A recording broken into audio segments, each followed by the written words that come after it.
राम राम जी, जय Shri Ram. Chidansh Agrawal here as a philosopher, socio religious and spiritual commentator होने के नाते आज आपके साथ रूबरू हूँ और चर्चा को आगे बढ़ाएंगे वहीं से जहाँ पर हमने कल थर्ड पार्ट में ख़त्म की थी। हम श्रीमद् भागवत महापुराण महात्म्य पर वेदांत सम्मत विचार रख रहे हैं, अपने आपके साथ साझा कर रहे हैं।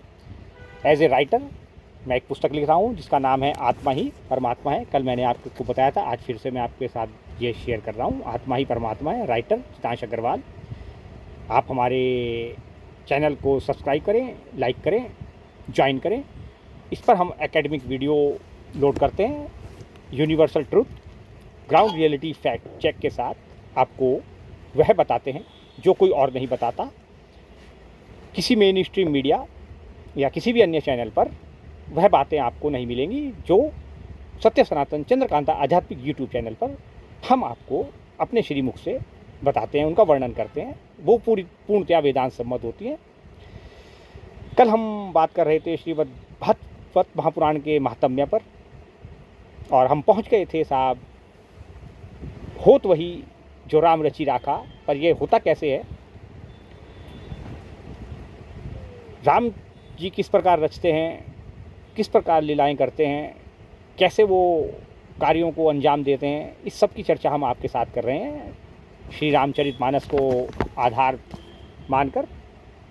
ये है और श्रीमद् भागवत महापुराण के 9वें स्कंद में श्री राम की लीलाओं का वर्णन है। वैसे तो वहाँ पूरी वंशावली का वर्णन है 9वें स्कंध में। इक्ष्वाकु वंश से आरंभ होकर अनेक राजाओं के, अनेक वंशजों की वर्णन है वंशावली का। उसका कोई वो औचित्य या तात्पर्य हमारे चैनल पर नहीं बैठता। हम सत्य सनातन श्री राम को जानते हैं और मर्यादा पुरुषोत्तम दशरथ नंदन श्री राम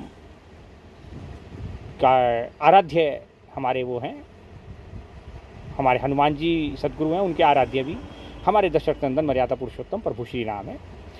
किस प्रकार साहब देवी सरस्वती को उन्होंने आदेश दिया, योग माया वहाँ पर उपस्थित हैं। सर्वप्रथम प्रभु श्री राम के इशारे पर देवी सरस्वती मंदबुद्धि दासी मंथरा केकई की दासी की उसको सर्वप्रथम अपयश का पिटारा बनाकर देवी सरस्वती उसकी बुद्धि को फेर कर चली गई। और हमने कल आपको बताया था कि उसके तुरंत बाद दशरथ नंदन मर्यादा पुरुषोत्तम परात्पर पर ब्रह्म श्री राम ने अपनी माता केकई को बुलवाया और उनके साथ उनकी वार्ता चल रही है। वह हम आपके साथ डिस्कस कर रहे हैं। हमारी अपनी थीसिस, मेरी अपनी बनाई हुई वार्तालाप है, मेरा अपना सोचा हुआ एक अपने मस्तिष्क की उपज है। जिस तरह से पुराण लिखे जाते हैं उसको आप ऐसे ही मान लीजिए। कहने को आप इसको चिदांश अग्रवाल पुराण भी कह सकते हैं, कहने को तो कुछ भी कह सकते हैं, पूरी दुनिया कहेगी आगे जा कर के। तो ऐसा भी संभव है आगे आने वाले समय में।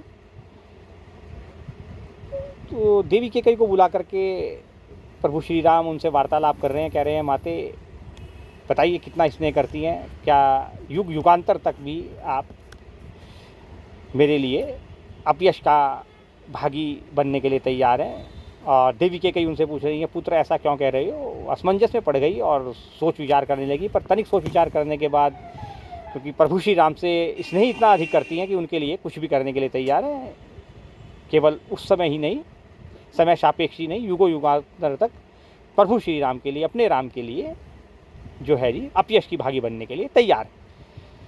बदले में उनका कुछ नहीं मांगना है, कुछ नहीं मांगती साहब। और तो श्री राम उनसे कहते हैं, ये मंथरा वहीं पर खड़ी होकर सुन रही है वार्ता, अंदर दरवाजे पर जैसे खड़े होकर सुनते हैं ना, तो उस प्रकार ये वार्ता सुन रही है। तो प्रभु श्री राम माता केकई से निवेदन करते हैं कि माते मुझे बहुत बड़े काम करने हैं, मैं जिस उद्देश्य से इस धरा पर आया हूँ। फिर भगवान प्रभु श्री राम वही बताते हैं जो संत शिरोमणि संत तुलसीदास जी श्री राम की स्तुति करते हुए लिखते हैं कि विप्रधेनु सुर संत हित लीन मनुज अवतार और निज इच्छा निर्मित तनु माया गुण गोपार। भावार्थ हमने अपने चैनल पर अपलोड कर रखा है, आप उसमें सुनिए। चैनल को लाइक कीजिए, सब्सक्राइब कीजिए, वहाँ पर आपको इसका पूर्ण भावार्थ मिलेगा। फिर कभी हम दोबारा पुनः बाद में दोहराएंगे। अभी हम इस पर करते हैं कि माता कैकेयी के साथ प्रभु श्री राम की जो वार्तालाप चल रही है उसको हम इंगित कर रहे हैं। तो माता कैकेयी फिर पूछती हैं, पुत्र राम, मैं कुछ समझी नहीं, आप सच सच बताइए, पुत्र तुम कौन हो?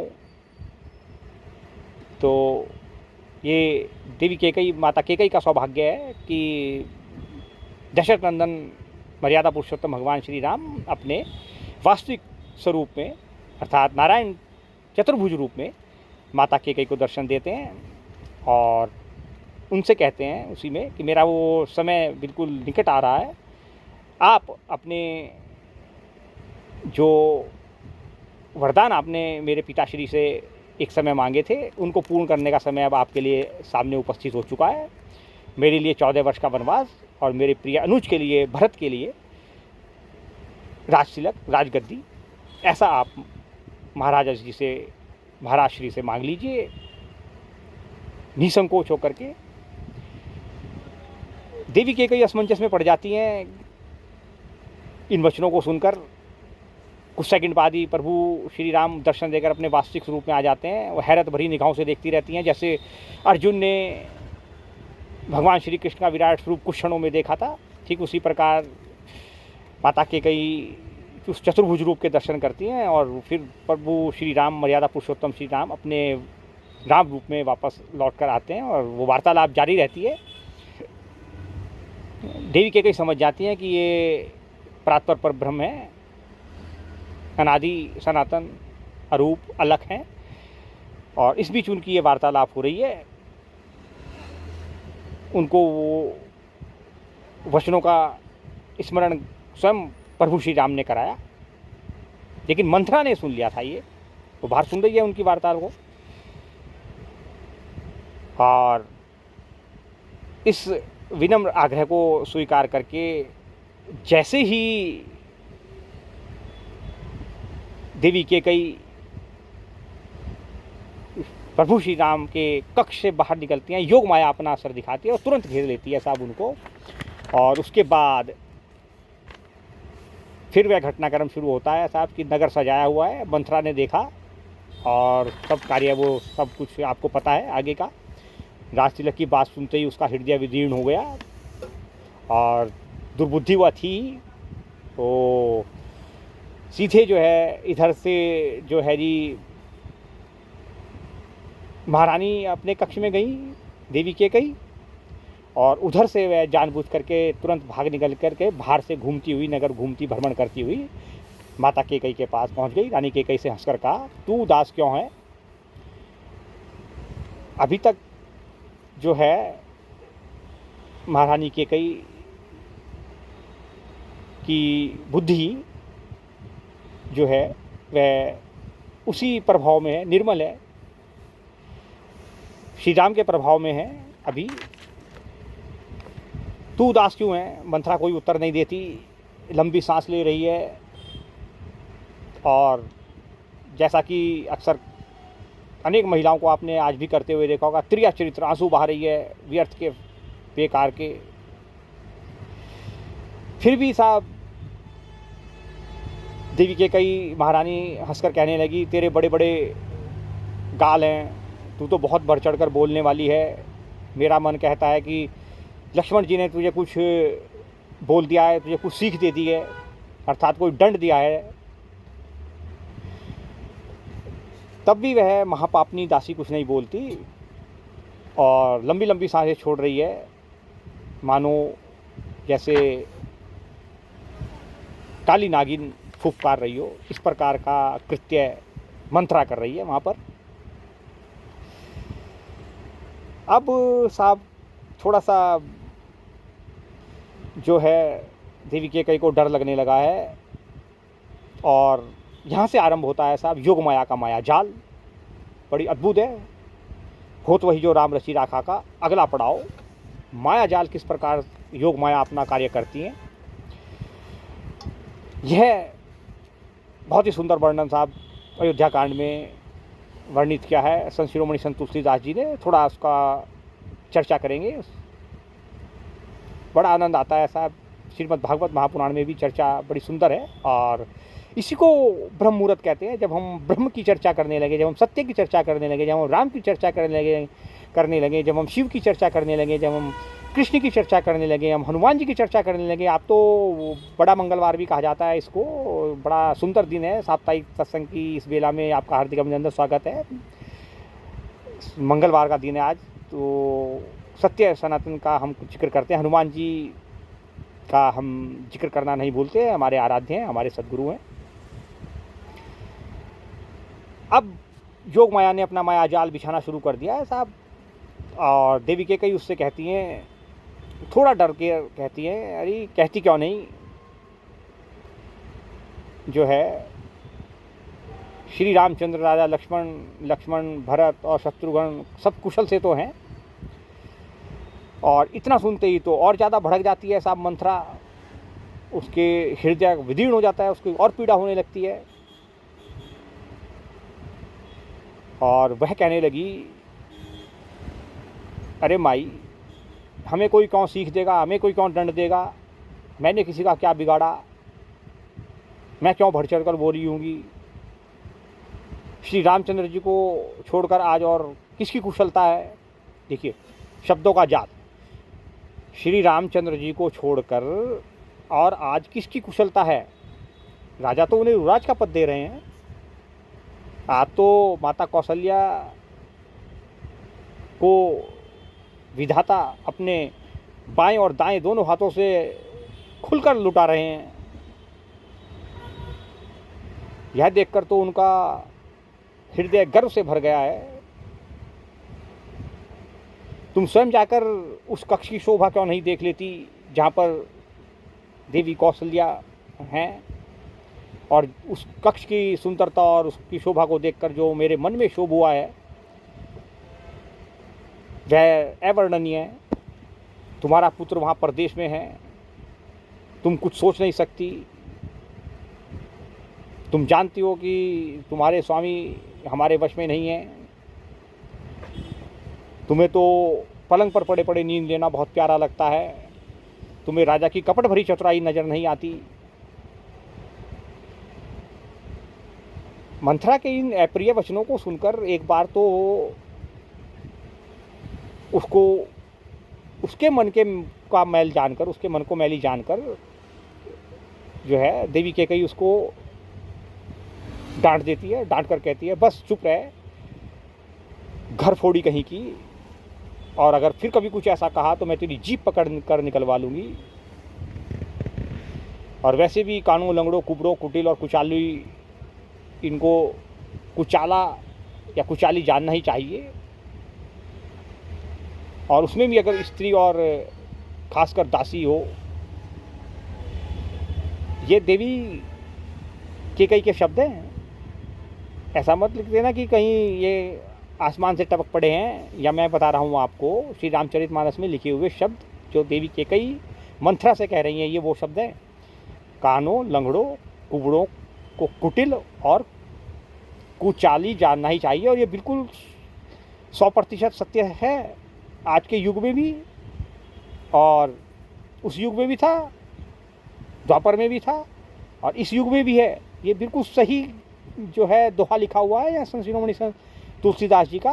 काने खोरे कुबरे कुटिल कुचाली जानी, तिये विशेष पूरी चेरी कही, भरत मातु मुस्कानी। भरत जी की माता मुस्कुराकर कहा उन्होंने कि दासी है ना तू, और स्त्री है, कुबड़ी है, तो तेरी चालें भी कुचाली होंगी। फिर भी इन अप्रिय वचनों को कहकर मैंने तुझे ये कहा है, सीख दी है। ये कैकेयी कह रही है उनसे कि मुझे स्वप्न में भी तेरे पर कभी क्रोध नहीं आया जितना आज आ रहा है। इतने सुंदर मंगलदायक शुभ दिन पर तू कैसी बात कह रही है। श्री राम का रास तिलक होने वाला है कल, और तू ये व्यर्थ की बातें लेकर बैठ गई है। और अभी कुछ देर पहले कैकेयी के साथ श्री राम की वार्तालाप हुई है, होत वही जो राम रचि राखा। बड़ा भाई तो हमेशा स्वामी होता है, छोटा भाई उसका सेवक होता है। यही सूर्यवंश की रीति चली आ रही है। अगर सचमुच में कल श्री राम का राज तिलक है, तो आपकी बार उन्होंने सखी कहा उसको, तो हे सखी, तेरे मन को जो अच्छा लगे आज तू मांग ले, मैं वही तुझे दे दूंगी, बस मेरे राम का राज्याभिषेक हो जाए कल। अब श्री राम को तो बिल्कुल सहज भाव से, तो निष्काम कर्म योगी हैं भाई। चरित्र सीखना हो तो श्री राम से सीख लो, धर्म सीखना हो तो भरत जी से सीख लो, अनुनयन करना हो उसका तो उसका पूरा प्रकरण श्रीमद् भगवद गीता में योग योगेश्वर लीलाधर भगवान श्री कृष्ण है। कृष्ण भी तो दो बना दिए है ना। असल में हिंदुओं की सबसे बड़ी जो है प्रॉब्लम क्या है ना, दो बना दिए उन्होंने, एक लोकधर्मी भगवान श्री राम, एक वास्तविक राम,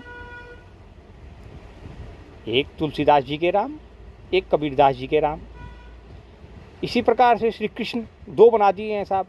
एक लोकधर्मी श्री कृष्ण, वो मक्खन चटाना, दूध दही खिलाना, जन्माष्टमी मनाना, आकाशवाणी करना, आतिशबाजी करना, नाचना गाना, न जाने क्या क्या करना भगवान श्री कृष्ण के नाम पर। और दूसरे सत्य श्री कृष्ण, योगेश्वर श्री कृष्ण, श्रीमद् भगवद गीता वाले कृष्ण, अर्जुन को उपदेश देने वाले श्री कृष्ण, इनसे उनका कोई लेना देना नहीं। श्रीमद् भगवद गीता कभी हिंदू पढ़ेगा नहीं, कभी नहीं पढ़ता वो स्वयं। पूरी भगवद गीता का ज्ञान पता होगा उसको, पूछो उससे कभी भगवद गीता पढ़ी ना, पूरी बता देगा श्रीमद् भगवद गीता। ये तो हालत है हिंदुओं की। स्वयं वाल्मीकि रामायण पढ़ी ना, पढ़ी नहीं होगी 99% हिंदुओं ने। श्री रामचरितमानस खुद कभी पढ़ी? ये मेरे सामने खुली हुई है, कभी नहीं पढ़ी होगी। 99% हिंदुओं ने नहीं पढ़ी होगी, गारंटी है, बिल्कुल चैलेंज के साथ कहता हूँ ये वाली बात। तो पूछो अष्टावक्र गीता, इसका तो नाम ही पहली बार सुना होगा बहुत सारे हिंदुओं ने। 80% हिंदुओं ने कम से कम पहली बार सुना होगा, क्योंकि जो श्रीमद् भगवद गीता क्लासेज में आचार्य प्रशांत के साथ जुड़े हुए हैं, जो असली फिलोसफर हैं इस सदी के, और उनके साथ जुड़े हुए करोड़ों लोगों को तो पता होगा। तो इसलिए मैं कह रहा हूँ 80% हिंदुओं को नहीं पता है, ना अष्टावक्र गीता का पता है उन्हें, ना योग वशिष्ठ का पता है उन्हें, ना बौद्ध का पता है, संत कबीर का 2-4 दोहे पता होंगे जो 6वीं 7वीं 8वीं में उन्होंने पढ़े होंगे, न संत शिरोमणि संत तुलसीदास जी की वाणी का उनको पता है, ना इसका सही भावार्थ पता है। नचवा लो उनसे पूरा आप।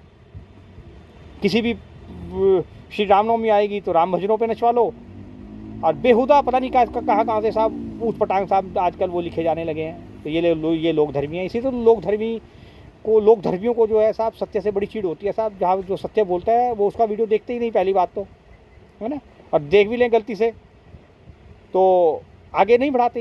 ये लोग धर्मी ऐसे होते हैं, और 99.99% लोग धर्मी ही हैं हिंदुस्तान में। हिंदू सत्य से उसका कोई लेने नहीं, वो तो 0.1% है भैया। तो जो है इसके बाद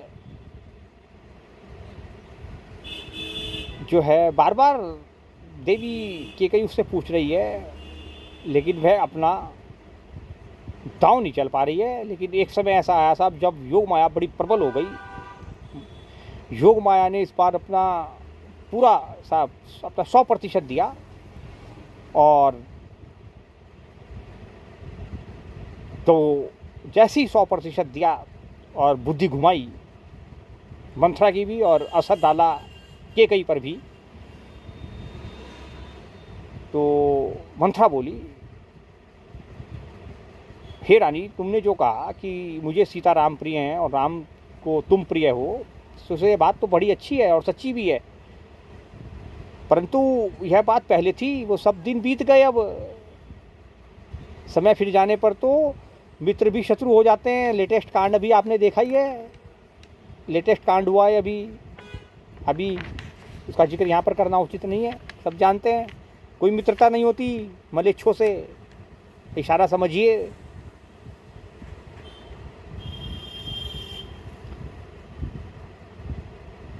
राम जी की माता तो बड़ी चतुर और बड़ी गंभीर हैं, उनकी बातों की कोई था नहीं पा सकता। ये वो बोल रही है मंथरा देवी कैकेयी को, तृतीय प्रहर चल रहा है, 4 से 7 प्रथम, 7 से 10 द्वितीय, 10 से 1 तृतीय प्रहर चल रहा है साहब। और ये बातें चतुर्थ पहर तक चलेंगी। अभी उन्होंने तो उनकी बातों की था नहीं है, उन्होंने मौका पाकर अपनी बात मनवा ही ली। राजा से कहकर भरत जी को तो ननिहाल भेज दिया, भरत और शत्रुघ्न को, और आपको सौत समझ लिया। ये मेरी सेवा करेंगी, आपको मेरी तरह दासी बनाया जाएगा। एक आप हैं भरत की माँ जो अपने पति के दंभ पर गर्वित रहती हैं, और दूसरी तरफ देवी कौशल्या है, तुम उनके बारे में नहीं सोच सकती जो मैं सोचती हूँ, मंथरा कह रही है केकई को। यद्यपि महाराज दशरथ का तुम पर विशेष प्रेम है, मैं जानती हूँ,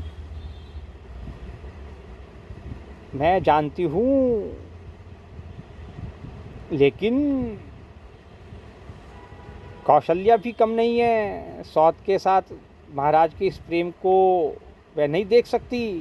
ये होता है बुद्धि का फेरना, दुर्बुद्धि हो जाना। ऐसा नहीं है कि वहाँ कलयुग मौजूद नहीं है। अब इसको आप क्या कहेंगे?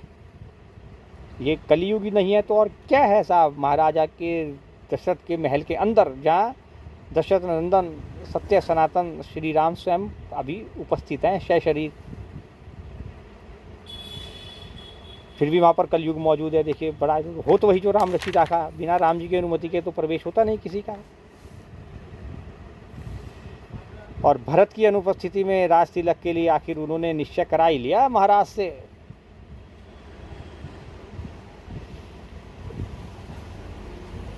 अब देवी केकई ये सब सुनकर कह रही हैं, अरे श्री राम का राज तिलक हो तो यह तो रघुकुल के लिए ही उचित है, और यह बात पूरी जनता को भी सुहा रही है, मुझे भी अच्छी लग रही है। परंतु ऐसा क्या है कि तुझे अच्छी नहीं लग रही है? मंथरा कहती है कि कैसे, मुझे आगे की बात विचार करके डर लग रहा है, फिलहाल नहीं। और फिर अनेक इधर की उधर की न जाने किधर किधर की बातें बताकर करोड़ों प्रकार की कुटिलता को शकुनी से भी ज़्यादा, शकुनी तो बाद में वो आया, खैर मंथरा से ही सीखी होंगी उसने भाई जी कुटिलता की चालें, तभी तो मंथरा को मात दी उसने, शकुनी ने। वह भी तिरछा चला करता था, और हर तरह से साहब मंथरा ने ब्रेन वॉश करना कहते हैं इसको आज की भाषा में,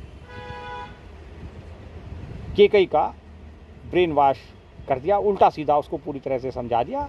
सैकड़ों प्रकार की उससे पहले के महाराजाओं के साथ अनेक रानियां हुआ करती थी, कौन उनकी सौत हुआ करती थी, कौन मेन हुआ करती थी, किस प्रकार से उनके आपस में विरोध बढ़े, ये सब कुछ सब माया, योग माया ने जो माया जाल फैला रखा था, ये सब कुछ उसने अपने मुख से बक दिया मंथरा ने, और केकई के दिमाग में भर दिया। अब तो साहब जब माया अपना असर दिखाती है तो किस प्रकार का खेल खेलती है योग माया। भगवान श्री राम की योग माया जब अपना असर दिखाती है तो कैसे खेल खेलती है, सब आप देख ही रहे हैं। आज के युग में भी चल रहा है और उस युग में भी साहब अब दिखाया साहब उसने, योग माया ने अपना असर। केकई को विश्वास हो गया। रानी ने फिर उसको राम की सौगंध दिलाकर पूछा,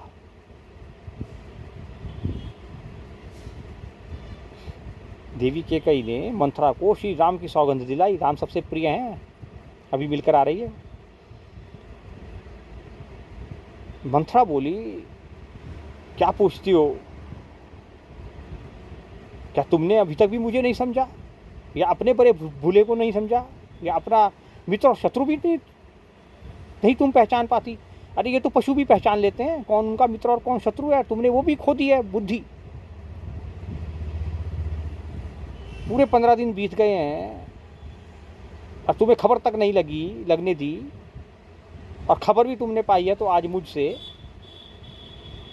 अब मैं तुम्हारे राज में खाती हूँ, पहती हूँ, सोती हूँ, तो मुझे सच कहने में क्या जा रहा है?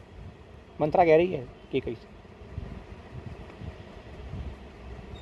यदि मैं कुछ झूठ बनाकर बोलूँगी तो हे विधाता मुझे दंड दो, और यदि कल प्रातः श्री राम का राज्याभिषेक हो गया, राम का राज तिलक हो गया, तो बस समझ लेना कि तुम्हारे लिए विधाता ने विपत्तियों का ढेर जो है वो निकाल दिया है, और विपत्तियों का बीज वहाँ से निकाल कर बो दिया है। और मैं डंके की चोट पर यह बात कहती हूँ कि अब तुम्हें जो है दूध में गिरी हुई मक्खी की तरह निकाल कर बाहर फेंक दिया गया है। तुम तो चाकरी बजाओगी कौशल्या की, पैर दबाने पड़ेंगे कौशल्या के तुम्हें, क्योंकि तुम्हारे पास कोई दूसरा उपाय नहीं है। कल राम का राज्याभिषेक हो जाएगा।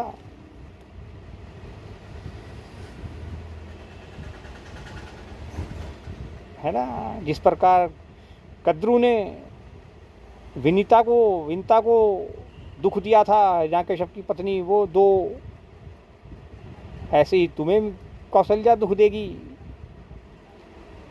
भरत को जेल की हवा खानी पड़ेगी, और लक्ष्मण जी तो सेनाधिपति होंगे, लक्ष्मण जी होंगे सेनाधिपति।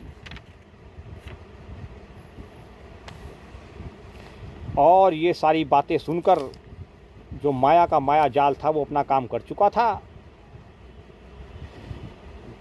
डर के मारे सूख कर कांटा हो गई कैकई, कुछ बोल नहीं सकी, शरीर पसीने पसीने हो गया, केले की तरह से कांपने लगी। और इसके बाद मंथरा ने और ज़्यादा अपनी जीभ तलवे हलक तले दबाई, और इससे भी ज़्यादा भयानक डरावना सपना और चित्र सुनाकर बोली थोड़ा शांत भाव से कि कहीं ऐसा ना हो कि इतना कहने के बाद, ये इतना डरावना चित्रण देखने के बाद कैकई की तो हृदय की गति ना रुक जाए, हार्ट अटैक ना आ जाए, और सारा उल्टा बनाया काम सारा उलट जाए, सारा काम बिगड़ जाए। फिर कपट भरी करोड़ों कहानियाँ कहकर सुनाई, खूब समझाया, धीरज दिया, कैकई का भाग्य पलटने की बात कही, और जो चालें चलनी थी वह चली।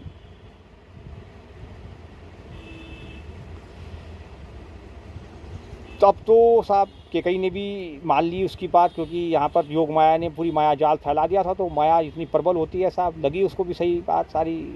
सुन मंथरा धाई, तेरी बात तो सत्य है,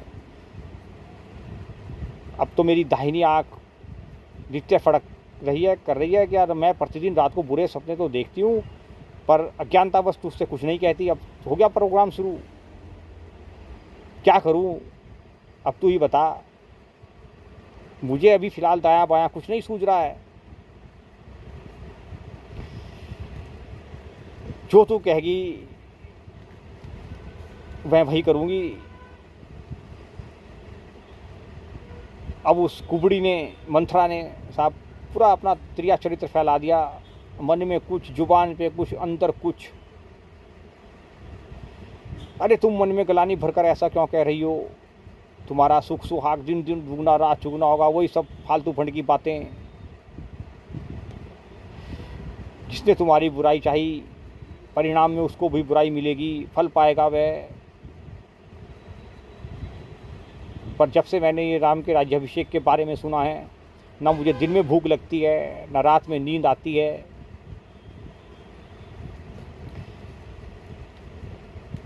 मैंने ज्योतिषियों से जाकर भी पूछा, और उन्होंने सारा रेखा गणित लगाकर खींचकर निश्चयपूर्वक कहा है कि भरत ही राजा होंगे।